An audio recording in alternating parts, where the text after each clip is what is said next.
Creo que fue mi inexperiencia en el manejo de la empresa lo que condujo, al menos en parte, a la liquidación de Argüello y a lo que eso implicó para mí.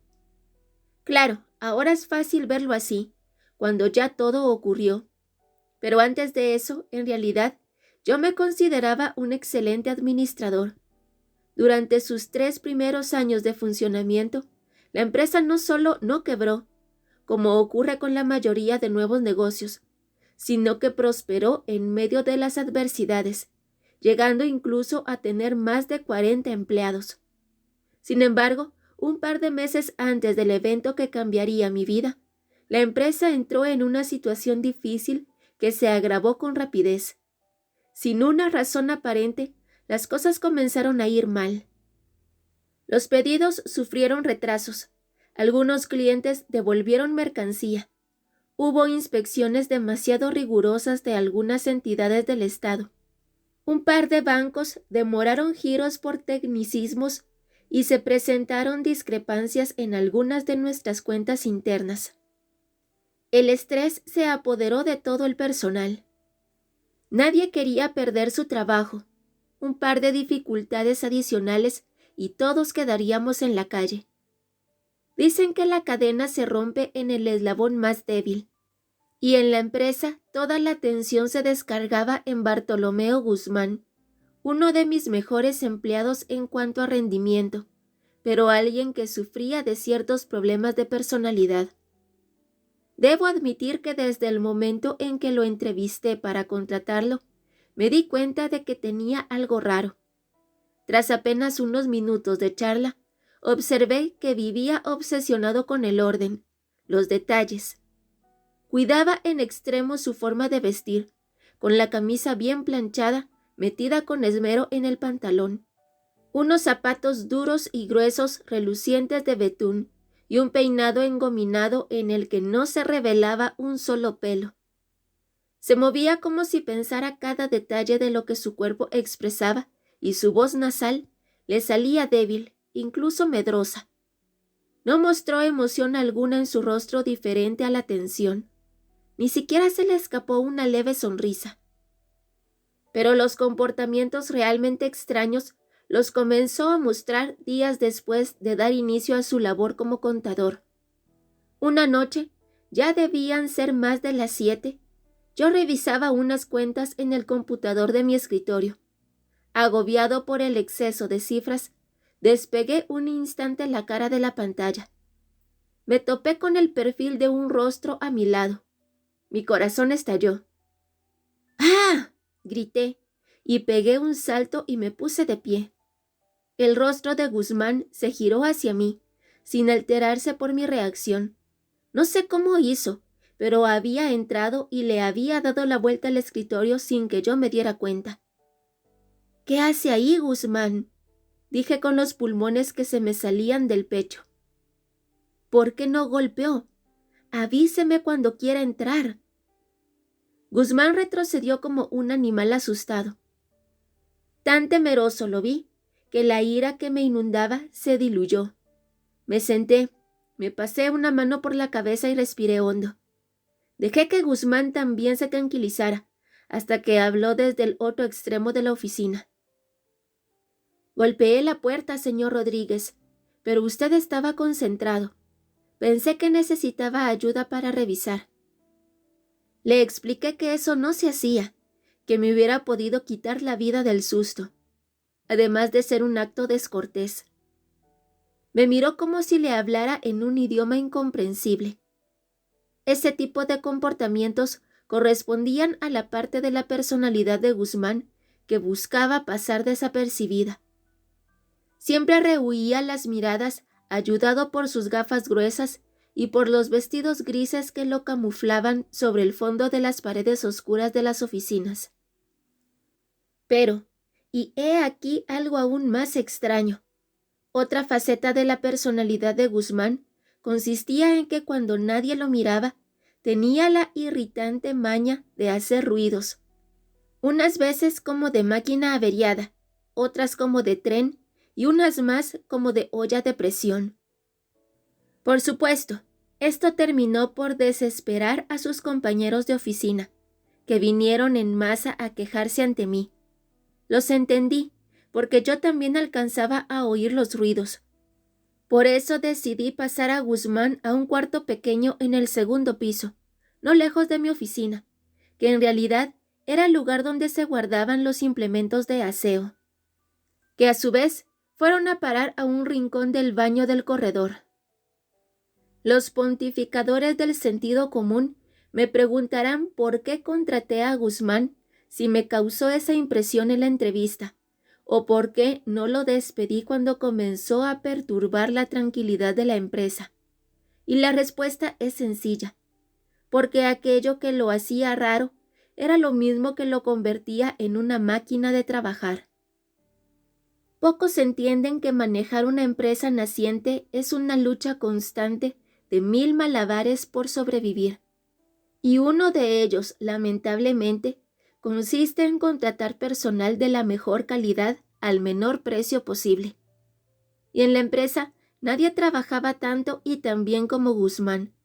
Su capacidad de concentración, de aislamiento o de lo que fuera, le permitía trabajar sin pausas e interrupciones durante horas y horas. Además, lo contraté por un salario relativamente bajo y nunca, en los 3 años que duró en la empresa, pidió un aumento de sueldo. Como si fuera poco, siempre llegaba a las 6 o 7 de la mañana y salía a las 8 o 9 de la noche o más tarde. De hecho, fue gracias al trabajo de Guzmán que me di cuenta de que alguien estaba robando en el departamento de compras. En su fiebre por trabajar, Guzmán terminó revisando todo lo que tuviera números, como cada una de las cotizaciones de las adquisiciones a proveedores. En efecto, un par de días antes del incidente donde perdiera la vida, Guzmán me comentó que creía que había sobreprecios en algunas compras.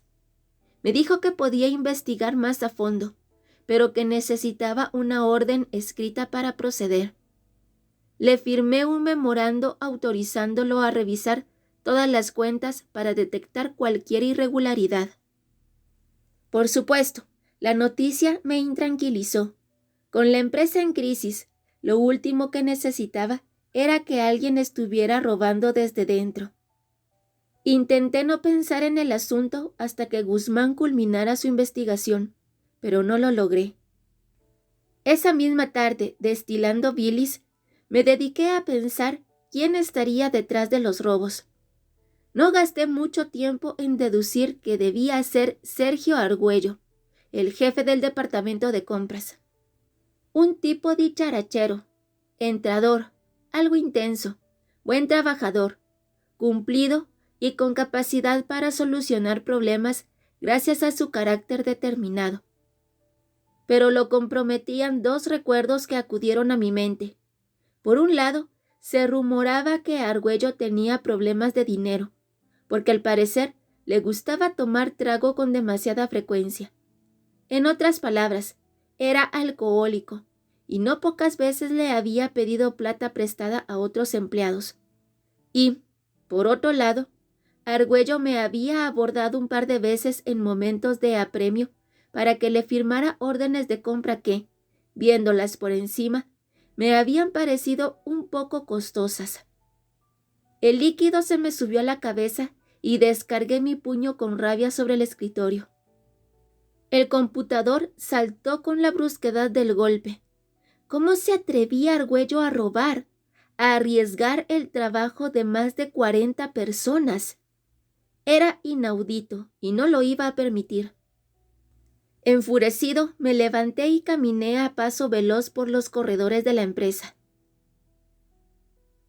No quería esperar informes o pruebas. Quería la verdad en ese mismo instante. Abrí la puerta de compras. Argüello charlaba desde su escritorio con Margarita, otra de las empleadas del departamento. Varios empleados me saludaron cuando entré. Murmuré alguna respuesta y me dirigí a Argüello. Sergio, quiero que usted me garantice ahora mismo que todo está funcionando bien en este departamento, que nadie estaba abusando de la empresa o de mi confianza y que no se está perdiendo plata. ¿Por qué, señor Rodríguez? Respondió con una sonrisita exagerada o, en todo caso, fuera de contexto. Creo que algo anda mal con los precios de las compras. Argüello observó a sus empleados, queriendo implicar a toda la oficina en mi acusación, pero mantuve mis ojos fijos en él. Captó mi intención y la sonrisa se le fue de la cara. ¿Está insinuando que yo estoy robando? ¿Que estoy siendo deshonesto? Argüello subió la voz. Le estoy diciendo lo que está escuchando. Yo también hablé más duro. La empresa está en una crisis muy grave como para que suceda algo así. ¿Algo como qué? Los demás empleados miraban con la boca abierta. Usted sabe muy bien qué está pasando, Argüello, grité. Voy a revisar todas las cuentas a ver dónde está el problema. ¿Y por qué no las revisa primero antes de acusarnos? Me señaló con el dedo. Por eso es que la empresa está hecha un caos, por la mala administración. El caos está en esta oficina, respondí gritando. Argüello rugió algo a modo de respuesta, y yo subí aún más la voz. Él salió de detrás de su escritorio y caminó hacia mí. Yo me le acerqué y le grité. Sería capaz de cualquier cosa por salvar esta empresa. Óigalo bien, de cualquier cosa. Pues comience por manejarla bien, vociferó con acidez. Con los músculos tensionados por la rabia, lo agarré del cuello y lo empujé contra la pared. Llevé mi puño hacia atrás amenazando con golpearlo. Varios brazos me sujetaron y me hicieron retroceder. Otras personas se interpusieron entre ambos. La oficina se había llenado de empleados de todos los departamentos. Me soltaron diciéndome que me calmara. No me tranquilicé, pero me di cuenta de mi error. Decidí irme rápido. Evité las miradas y me escurrí hacia la puerta donde alcancé a ver a Bartolomeo Guzmán recostado contra el marco, con una leve sonrisa en su rostro. Un gesto raro en él, y aún más considerando las circunstancias. Al volver a mi oficina, respiré hondo varias veces. Me tomé un vaso de agua, di vueltas de un lado a otro y finalmente me senté en un sillón. Sacudí la cabeza. Había actuado mal. Me había dejado llevar por la impaciencia y las emociones. Había perdido el control. Cuando estuve más calmado, recordé la sonrisa de Guzmán. Casi nunca lo había visto sonreír. Entonces se me ocurrió un pensamiento extraño. Quizás Guzmán se había inventado lo de los sobreprecios para vengarse de Argüello. Me explico. Como dije antes, la empresa pasaba por un momento de crisis y todos estábamos más sensibles. Esto había hecho que los roces entre los empleados aumentaran. Y si antes de la crisis la persona preferida para las burlas de los empleados era Guzmán, cuando la situación se complicó, las bromas se incrementaron. Y la persona que más se burlaba de él era justamente Argüello, que hacía comentarios sobre su forma de vestir, sus movimientos y sus ruidos, o retaba su silencio con provocaciones verbales. Siempre que lo veía le decía algo.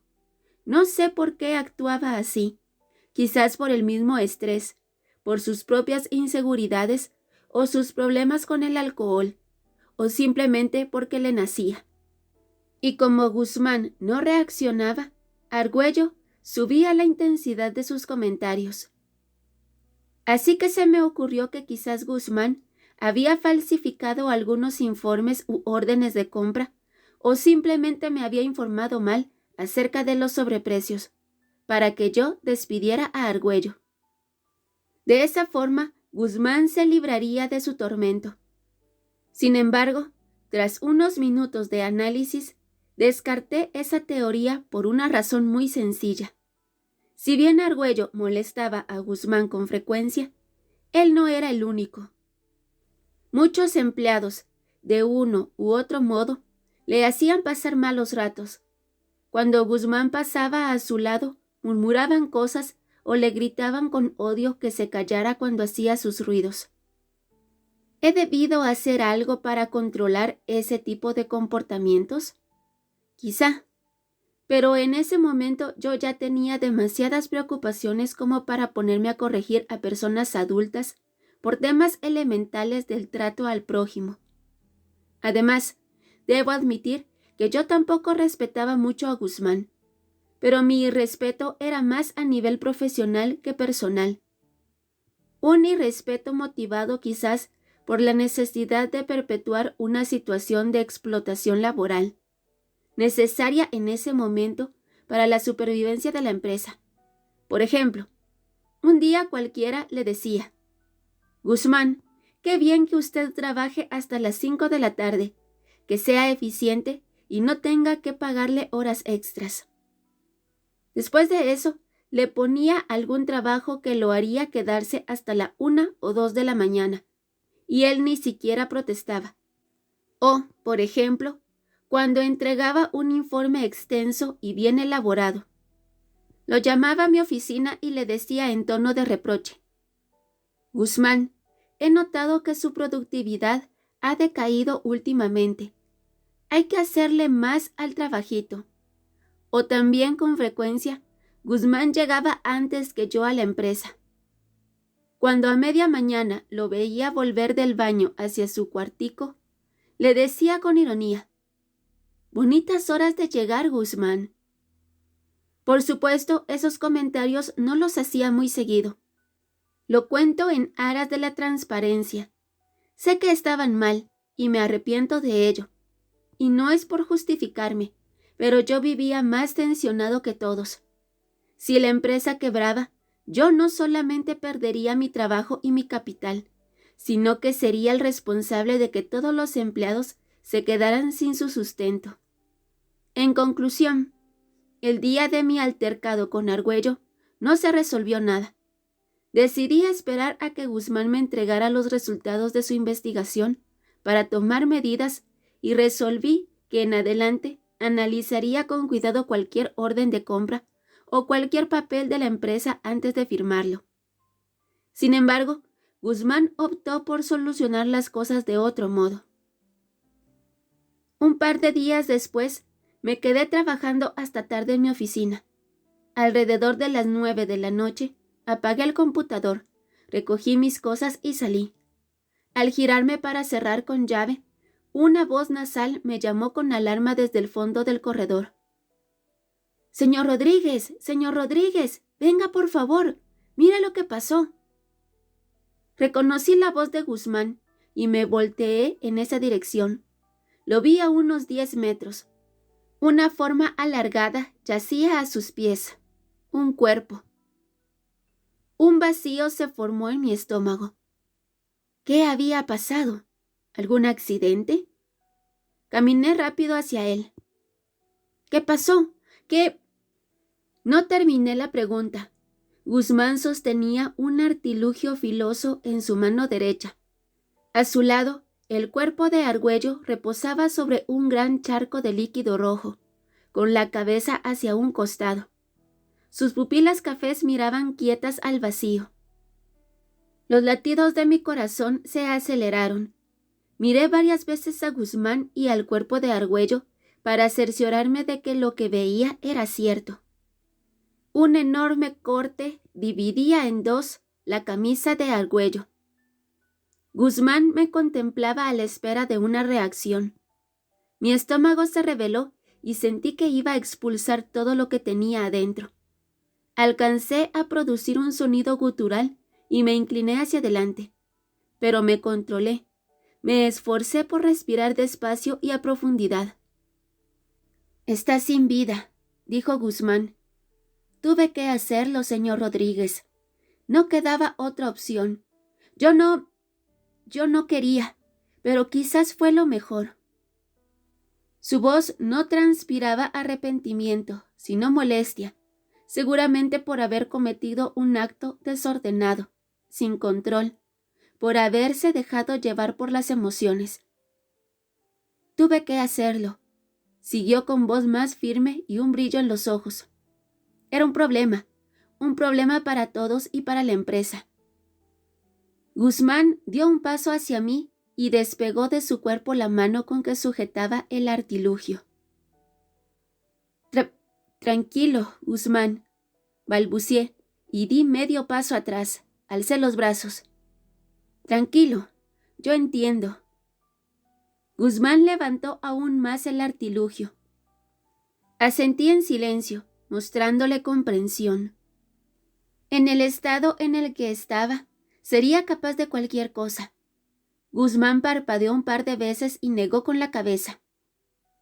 Era un estorbo para la empresa, señor Rodríguez, dijo Guzmán ahora ansioso. Usted lo sabe, ¿cierto? Era una carga para todos. Torcía las cuentas, sacaba la plata. Ya no tendremos más problemas, señor Rodríguez. Me limité a asentir de nuevo, mirándolo con tranquilidad. Guzmán bajó el artilugio, pero siguió concentrado en mí. Ya se acabaron los problemas.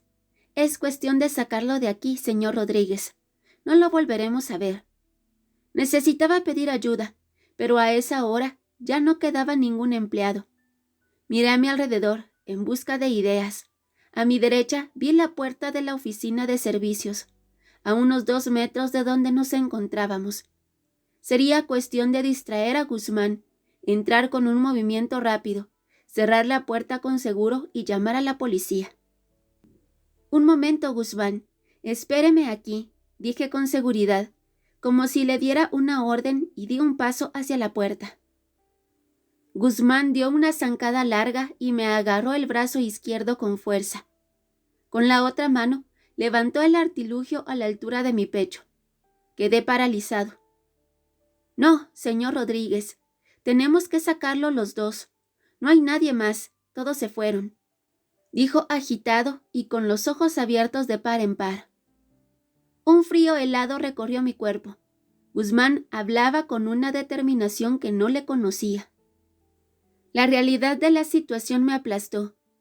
No lidiaba con el empleado raro que había cometido un error. Me jugaba la vida frente a un desequilibrado, un quitavidas. Sí, Guzmán, tranquilo, murmuré con la vista fija en el artilugio a pocos centímetros de mi cuerpo. Tenemos que sacarlo. Guzmán dejó ver una especie de sonrisa. Eso terminará nuestros problemas, señor Rodríguez. Ayúdeme a jalarlo. Guzmán retrocedió y me señaló con el índice el pie izquierdo de Argüello. Sin otra alternativa, lo levanté con ambas manos, mientras Guzmán alzaba el derecho con una mano. En la otra, seguía sosteniendo el artilugio.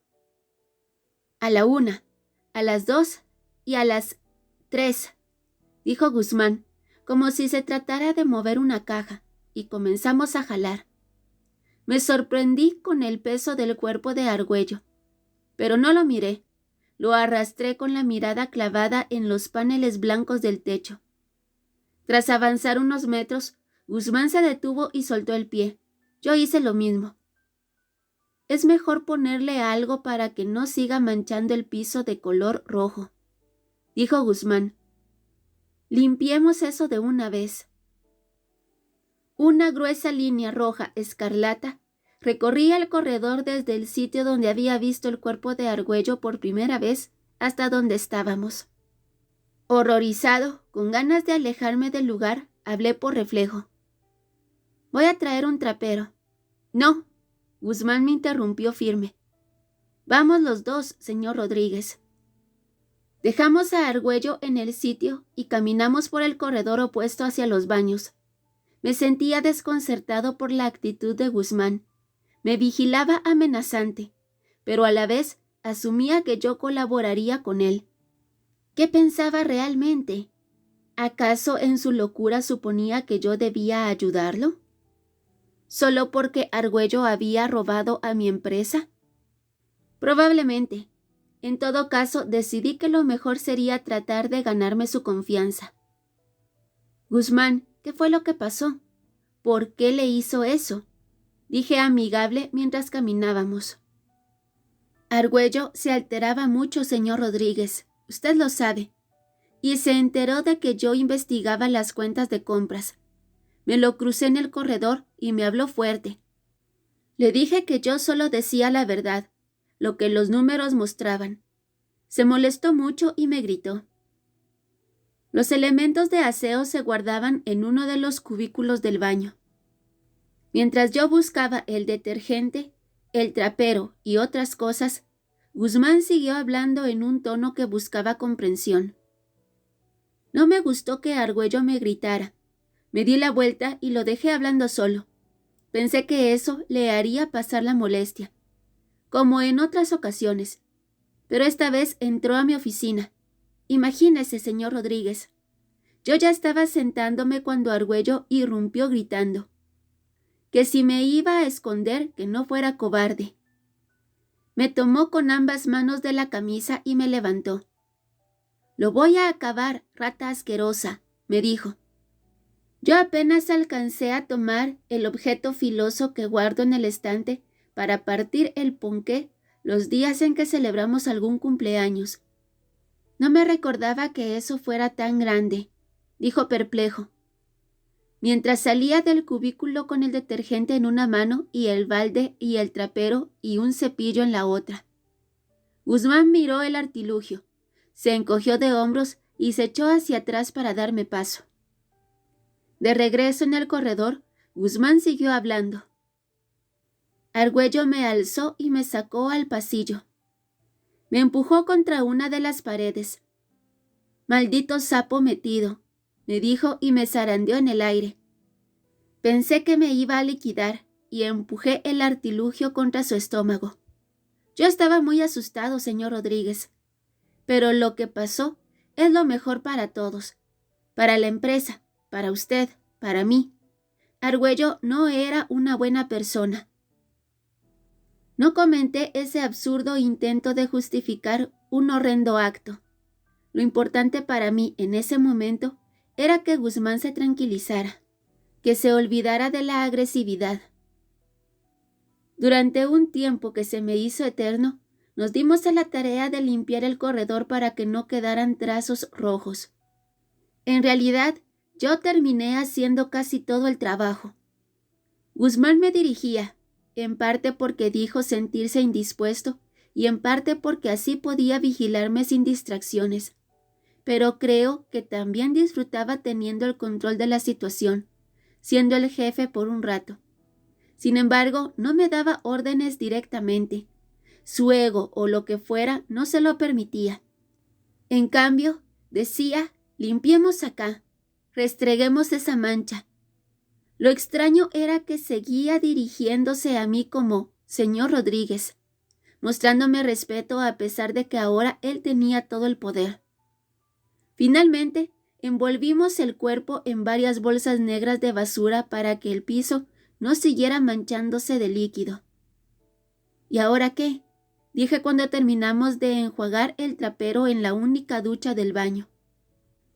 Ahora bajémoslo y llevémonos también lo del aseo para que no quede ningún rastro.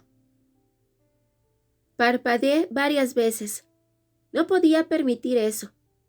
Sacar el cuerpo del edificio sería dejar que la situación se descontrolara aún más. Como Guzmán ya estaba más relajado, intenté un nuevo enfoque. «Guzmán», dije en tono de amigo, de confianza, «creo que lo mejor es que llamemos a la policía y contemos todo. Ellos verán fácilmente que usted actuó en defensa propia. Yo lo respaldo en todo. Mañana mismo saldremos libres». «No, no, no, no. La policía no», dijo alarmado y retrocedió un par de pasos. «No quiero ir a la cárcel, señor Rodríguez. Yo he sido leal con usted. ¿Por qué piensa llamar a la policía? ¿Acaso la policía hace mi trabajo? Usted mismo me ha dicho que las cosas se solucionan con trabajo, con mucho trabajo». Se acercó con el artilugio por delante. «No quiero ir a la cárcel, señor Rodríguez», dijo más acelerado. No quiero la policía. No es una buena idea. Nadie puede saber lo que pasó aquí. Nadie. Argüello falleció en otra parte. Se fue, salió por la tarde. Era buen trabajador, sí. Un poco cansón, pero lo apreciábamos. Tenía un problema con el trago. Pobre. Lo debió afectar. Guzmán desvariaba. Me arrepentí de mi sugerencia. Estaba claro que él ya tenía una idea formada de lo que quería hacer y que no alteraría su plan. Actuaba igual a como lo hacía en su trabajo, con un método y un orden exagerados. Tiene razón, Guzmán. Tranquilícese. Es mejor no llamar a la policía, dije con voz débil y levanté las palmas de mis manos. Saquemos a Argüello. Cuando procedimos a bajar el cuerpo del segundo piso por las escaleras, se me ocurrió que lo mejor sería atacar a Guzmán para neutralizarlo. No podía permitir que me siguiera obligando a arrastrar a un fallecido y a llevarlo quién sabe a dónde. Pensé en empujarlo escaleras abajo. Ocupado como estaba en ponerle atención al cuerpo, al objeto filoso, a las escaleras y a mis movimientos, sería cuestión de soltar el pie de Argüello y darle un puñetazo a Guzmán en el pecho con la mano derecha. Si lo impactaba con fuerza, trastabillaría y caería sin control. Lo observé de reojo para medir mi acción, pero me encontré con su mirada clavada en mi rostro, como si se le hubiera ocurrido el mismo pensamiento. Esperé un par de segundos y lo observé de nuevo. Seguía concentrado en mí, mientras tanteaba a ciegas con su pie para bajar el siguiente escalón. Apreté los labios frustrado. Deseché el plan. Guzmán no dejaba de vigilarme. Además, nada me garantizaba que la caída le haría el daño suficiente. Opté por no aumentar sus sospechas y esperar una oportunidad más propicia. Me concentré en bajar el cuerpo de Argüello escalón a escalón. No sé por qué en ese momento se me ocurrió pensar en la parte de culpa que me correspondía a mí en lo acontecido. Quizás hubiera debido preocuparme más por Guzmán, por su bienestar, en vez de ver en él únicamente una máquina de trabajar. Aunque, de todas maneras, no es que tuviera mucho tiempo para preocuparme por Guzmán o por cualquiera de los otros empleados. No es fácil manejar a 42 trabajadores y responder por ellos en medio de las crisis del mercado. Muchas veces pasé meses sin ver un peso por pagarles primero el salario. Pero quizás hubiera debido hacer un mayor esfuerzo por charlar con él, por conocer más sobre su vida. Solamente sabía que estaba casado con una mujer tan o más tímida que él. Lo supe porque la llevó a una de las despedidas de la empresa en diciembre. Se la pasaron sentados en un rincón desde que llegaron y se fueron antes de que la fiesta se prendiera. No recuerdo cómo me enteré de que su esposa trabajaba en el Ministerio de Salud. Creo que fue Graciela, la de servicio al cliente, la que me contó. Bajamos los últimos escalones y llegamos al sótano de parqueaderos. Distraído por el objeto filoso y por mis pensamientos, no había caído en cuenta de lo que Guzmán planeaba hacer. El único carro que quedaba en el lugar era el mío. Guzmán debió ver mi cara de desconcierto porque me habló en un tono condescendiente. Es fácil, lo echamos al baúl y luego lo botamos lejos, donde nadie lo encuentre. No sé, dije nervioso. Debe haber otra manera. ¿En bus? No, señor Rodríguez. En carro es la única manera, y usted sabe que a mí el sueldo no me alcanza para eso. Recibí la indirecta aparentando calma, pero busqué con afán otra solución, o algo que hacer, una forma de resistir, de escapar. Llevémoslo, dijo Guzmán. Ante la urgencia, volví a pensar en atacarlo. quizás lanzándome a quitarle el objeto filoso. Yo era un poco más fuerte que él. Si lograba sujetarle la mano con la que empuñaba el objeto, sería difícil que me hiciera daño. Lo debilitaría a punta de rodillazos o cabezazos y se lo quitaría. El único problema era que Guzmán se movía más rápido que yo. Lo noté en su reacción cuando intenté entrar en la oficina para llamar a la policía. Una fracción de segundo haría la diferencia entre la vida y no vivir, entre inutilizarlo y recibir un golpe mortal. Mientras arrastrábamos el cuerpo por el parqueadero, medí la distancia al brazo de Guzmán. Si quería utilizar mi mano derecha, mi mano más hábil, tendría mucho espacio por recorrer. No alcanzaría a sorprenderlo. Recorrimos los últimos metros que nos separaban de mi vehículo y dejamos a Argüello en el suelo. «Metámoslo», dijo Guzmán. Me miró a mí y luego al baúl. Saqué las llaves de mi bolsillo y lo abrí. «Álcelo usted de arriba, señor Rodríguez. Yo le ayudo empujando los pies». Dudé unos segundos. Al sujetar a Argüello del torso, mis manos quedarían ocupadas y distantes del objeto, pero no podía hacer otra cosa.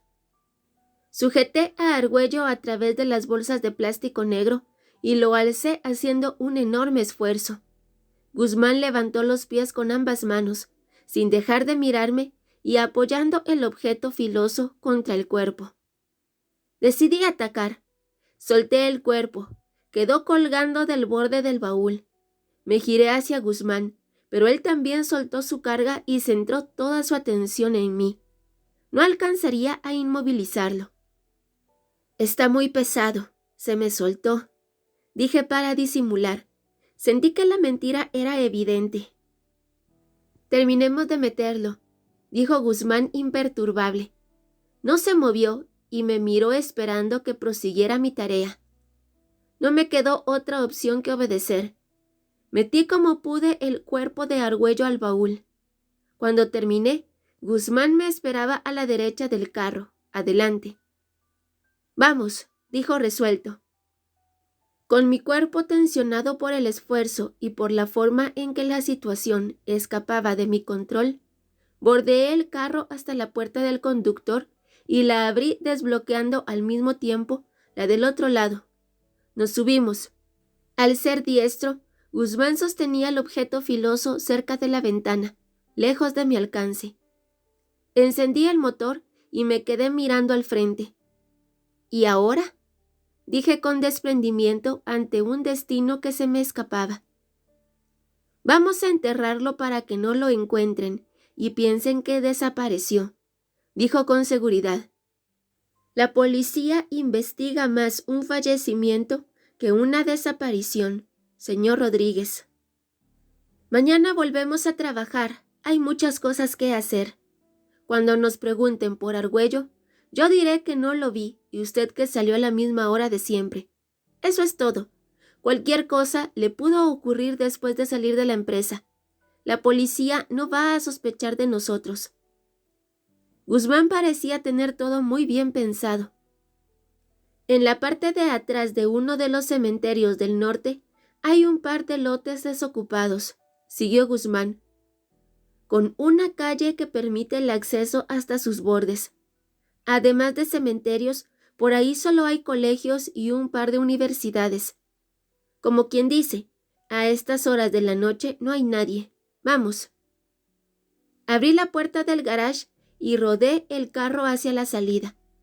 Un par de veces había acercado a Guzmán al paradero del bus, sin charlar mayor cosa, su mente siempre ocupada en los balances y la mía en las angustias de la empresa y de mi familia. Nunca imaginé que algún día saldríamos de la oficina con un cuerpo en el baúl y Guzmán con un objeto filoso en la mano, dispuesto a chuzarme en cualquier momento. El viaje hasta las cercanías del cementerio transcurrió con lentitud. Manejé despacio mientras pensaba que debía salir airoso no solo por mi bienestar, sino por el de mis hijos y mi esposa. Sabía que me había equivocado en muchos asuntos del manejo de la empresa y el personal. Quería cambiar, pero necesitaba otra oportunidad. En medio del tráfico suave de la noche, examiné con aprensión diversas posibilidades de acción, pero las fui desechando una por una. Convencer a Guzmán de entregarse no era factible. Quitarle el objeto filoso parecía imposible. Estrellar el carro para atontarlo y luego desarmarlo sería un remedio peor que la enfermedad. Quizás mi única opción consistiría en seguirle la cuerda en todo, en fingir ser su amigo y cómplice y en ayudarle a enterrar a Argüello. Cuando me dejara ir para supuestamente volver mañana al trabajo, llamaría a la policía y contaría todo. No me agradaba mucho la idea de enterrar el cuerpo de uno de mis empleados, pero sería un sacrificio temporal. Conduje el último trecho con más tranquilidad, gracias a la perspectiva de un final sin nada malo que reportar. Al salir a la autopista y tomar una de las calles aledañas al cementerio, me di cuenta de que Guzmán había hecho una buena elección. La oscuridad reinaba por doquier y nadie circulaba por allí. Recorrimos el perímetro del cementerio y unos 70 metros más adelante llegamos a un lote vacío. Guzmán me indicó que manejara más despacio hasta que encontráramos un sitio por donde subir el carro al pasto. Estacioné el vehículo y salí. Una extraña pesadez invadió mi corazón, un presentimiento negro que se expandió por mis entrañas.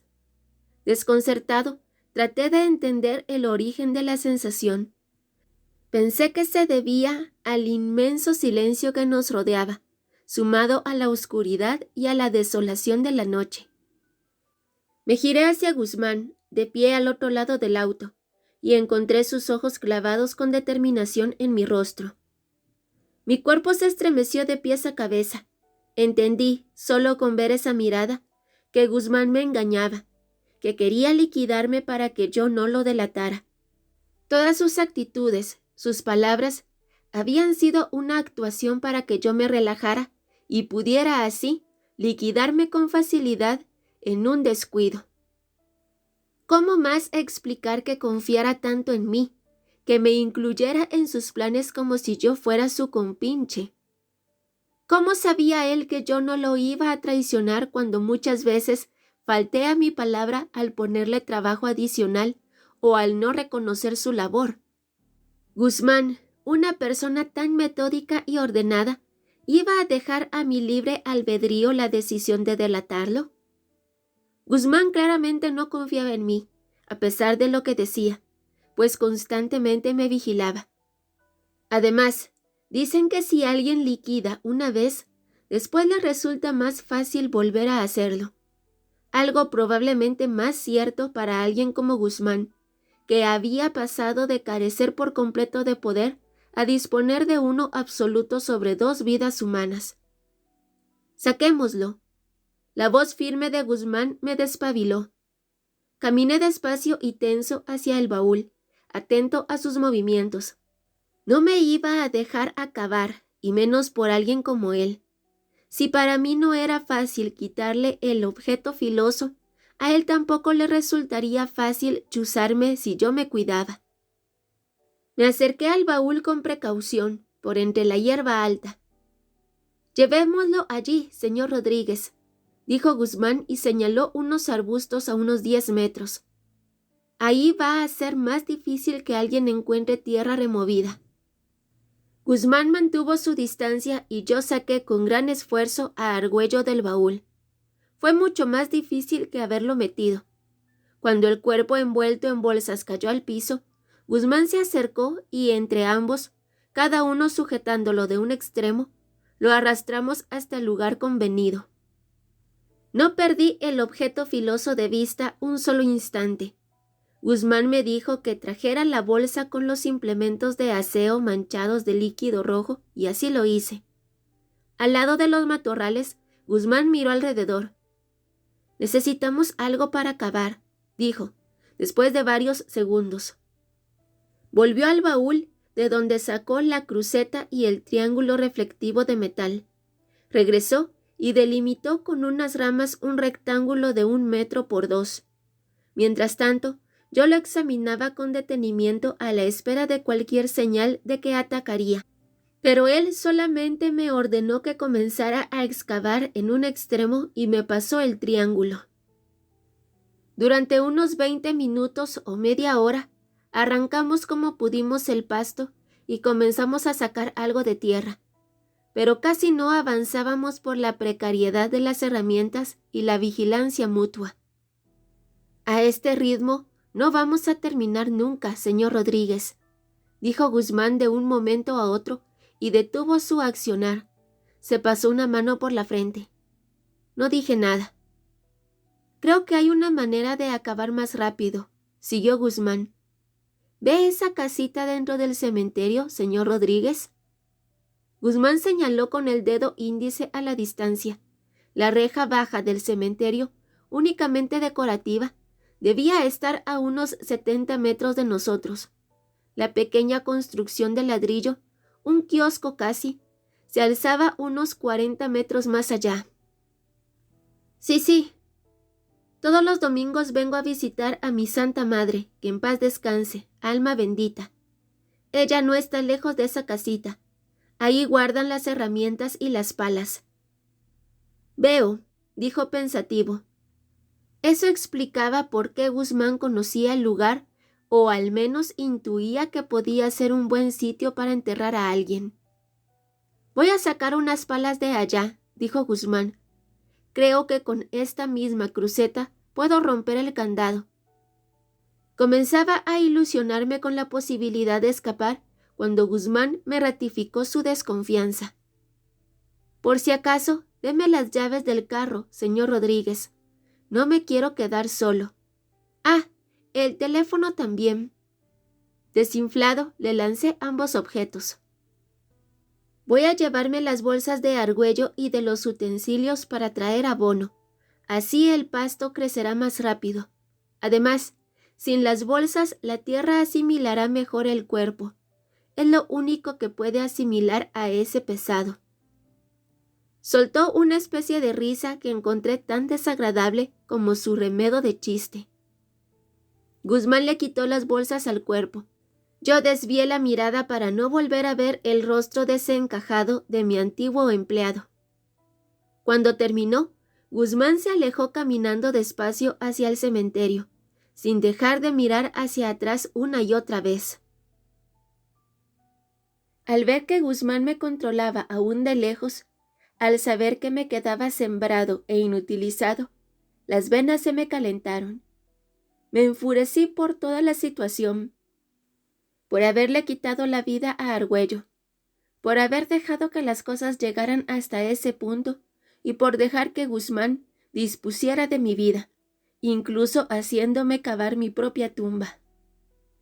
Entendí que la única solución que me quedaba era atacarlo directamente sin importar el riesgo para mi vida. No había otra opción que restaurara mi control de la situación, que aumentara mis posibilidades de sobrevivir. No me quedaría esperando a que intentara acabar conmigo.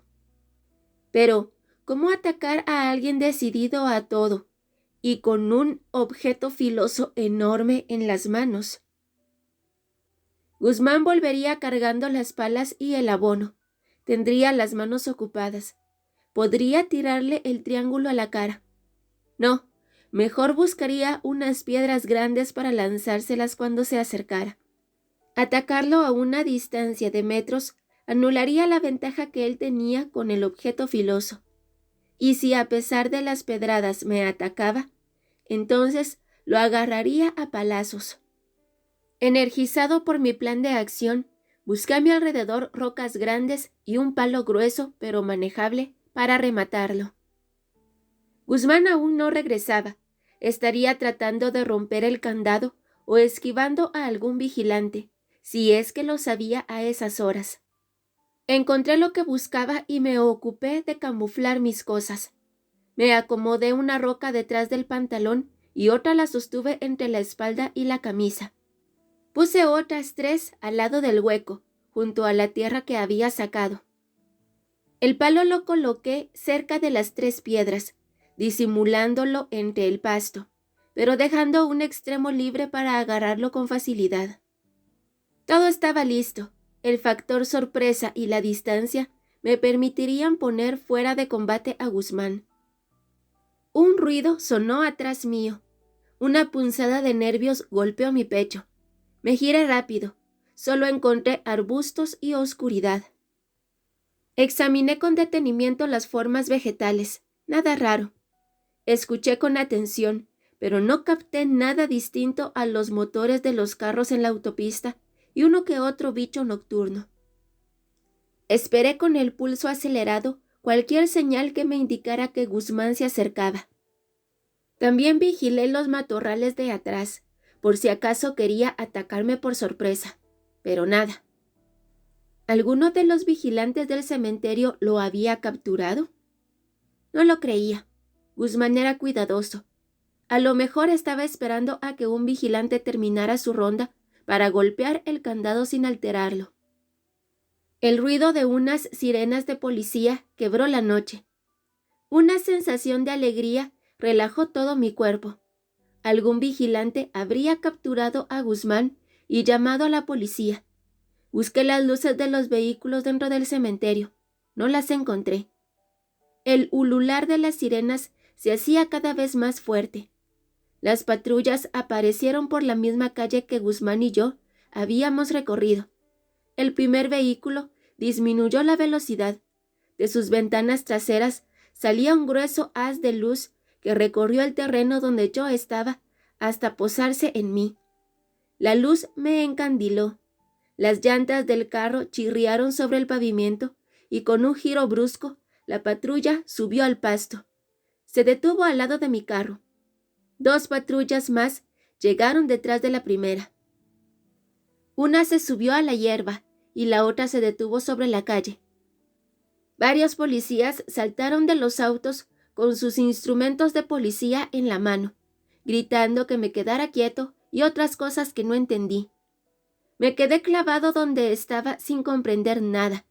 Sentía como si mi cuerpo no fuera mío, como si viera todo desde lejos, como si fuera un espectador. Solo cuando los policías me esposaron y me leyeron mis derechos, comencé a entender lo que sucedía. Mientras me llevaban a una de las patrullas, comencé a hablar a borbotones sin control. Fue Guzmán. Él lo liquidó. Estaba conmigo. Él lo hizo. Soy inocente. Yo no hice nada. Buscan a Guzmán. Debe estar cerca, en el cementerio. Juro que soy inocente. Seguí hablando, pero el agente no me puso cuidado y me metió al auto con fuerza. Media hora después, en la estación de policía, yo estaba algo más tranquilo y me expliqué mejor. Pero el policía que me escuchaba no hacía más que entornar los ojos y arrugar las cejas. A veces asentía, pero yo sabía que lo hacía solamente para mantenerme hablando. Sin embargo, a pesar de su escepticismo, logré convencerlo de que enviara a alguien a buscar a Guzmán. Un tiempo después, me dijo que lo habían encontrado en su casa, que había salido en pijama, sorprendido, a preguntar qué pasaba. Su esposa sostuvo que él había llegado temprano del trabajo. Ahí me di cuenta de que el problema iba a ser más grave de lo que pensaba. Guzmán lo había planeado todo. Todos los indicios me señalaban. Ninguno lo responsabilizaba a él. En la escena donde había sucedido todo, solamente encontraron mis huellas digitales. Por esa razón Guzmán insistió en llevarse las bolsas de basura. Era lo único incriminador que había tocado. Pero las huellas solo corroboraban lo evidente. En el lote al lado del cementerio hallaron mi carro y sobre todo a mí mismo, parado al pie de una tumba, con las manos llenas de tierra y el cuerpo de Argüello al lado. La policía encontró el objeto filoso que había utilizado Guzmán a unos 10 metros del hueco, sin huellas digitales. Según los investigadores, cuando escuché las sirenas, Lo único que alcancé a hacer fue limpiar el mango del objeto filoso y arrojarlo lejos. En realidad, Guzmán debió borrarlas con su camisa cuando se alejaba hacia el cementerio, dejándolo caer al pasto. Como si esos indicios no fueran suficientes, la policía también encontró con facilidad el motivo. Argüello robaba a la empresa mediante sobreprecios en las compras. Varios empleados, entre ellos Guzmán, me habían visto discutir airadamente con él. Todos los testigos afirmaron que yo lo había agarrado del cuello y lo había amenazado. Cuando argumenté que Guzmán había liquidado a Argüello con el objeto filoso que guardaba en su cuartico, la policía me dijo que todos los empleados coincidían en que el objeto filoso se guardaba en mi oficina, donde se celebraban los cumpleaños. Solamente ahí me di cuenta del grado de premeditación de Guzmán. Él había sacado antes ese objeto de mi oficina con la intención de liquidar a Argüello e inculparme a mí. Si yo hubiera prestado más atención durante las celebraciones de cumpleaños, quizás me habría dado cuenta de ese detalle. Además, Guzmán liquidó a Argüello mucho antes de que yo saliera de mi oficina, pero Guzmán esperó al lado del cuerpo para hacerse creer que eso acababa de ocurrir y que había actuado guiado por el pánico. Habría podido darme cuenta de eso si hubiera recordado que Argüello, al igual que todos los empleados menos Guzmán, nunca salía tan tarde de la empresa. Guzmán lo había tramado todo con anticipación. Quería liquidar a Argüello y tenderme una trampa para que la policía me culpara a mí. Una trampa de la que no sé si lograré salir mediante los abogados y el investigador privado que contraté, ahora que se está desarrollando el juicio.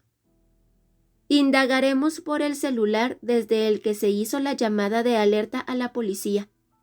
Notaremos que no había líquido de Argüello en el baúl de mi carro y que por lo tanto faltaban unas bolsas.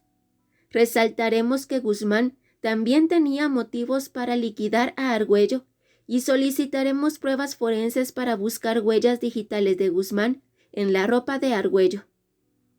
Buscaremos alguna cámara de seguridad que haya grabado el carro y en la que, ojalá, se pueda distinguir a Guzmán. Solamente me queda ser optimista. ¿Por qué Guzmán decidió tenderme esa trampa?